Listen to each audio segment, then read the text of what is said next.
पिछले कुछ दिनों से नेपाल की जमीन पर चाइनीज कब्जे को लेकर नेपाली सरकार लगातार विपक्ष के निशाने पर है। वहीं दूसरी तरफ अब प्रधानमंत्री केपी ओली को भी अपनी ही पार्टी के लोगों का विरोध प्रमुख रूप से देखने को मिल रहा है।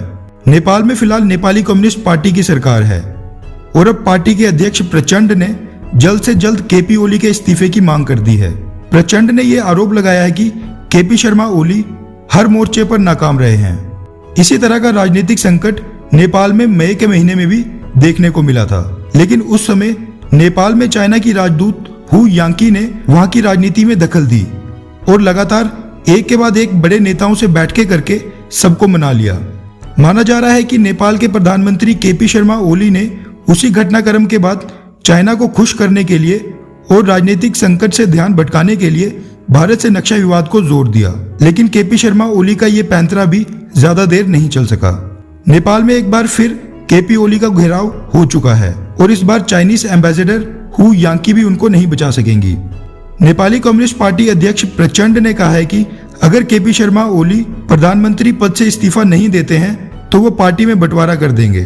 3 साल पहले प्रचंड ने अपनी अगुवाई वाली माओवादी पार्टी का ओली की यूएमएल पार्टी में विलय करवाया था। इस बार खबर है कि प्रचंड को नेपाल के 2 पूर्व प्रधानमंत्री माधव नेपाल और जलनाथ कमल का भी समर्थन हासिल है। नेपाली सरकार पहले ही महंगाई, करप्शन और चाइना के कब्जे के कारण विपक्ष के निशाने पर थी और अब पार्टी के अंदर बगावत केपी शर्मा ओली के लिए अच्छे संकेत नहीं है। पिछले कुछ समय से नेपाल के प्रधानमंत्री राजनीतिक संकट से ध्यान भटकाने के लिए राष्ट्रवादी मुद्दों को उठा रहे थे। पहले लिपुलेख और कालापानी को अपने नक्शे में दिखाया और अब नागरिकता कानून में बदलाव की बात की जा रही थी, जो सीधा सीधा भारत को निशाने पर खड़ा करता था। माना जा रहा है कि केपी शर्मा ओली का हाल ठीक मलेशिया के प्रधानमंत्री मोहम्मद महातीर की तरह होने वाला है, जिन पर भी भारत विरोध का भूत सवार हुआ था, लेकिन बाद में उनको प्रधानमंत्री पद से हटाने के साथ साथ अपनी पार्टी से भी बाहर निकाल दिया गया था।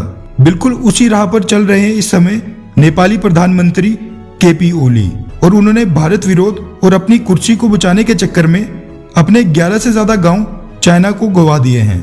फिलहाल नेपाल की राजनीतिक स्थिति देखकर तो ये चीज साफ हो जाती है कि केपी ओली ज्यादा समय के लिए प्रधानमंत्री नहीं रह पाएंगे।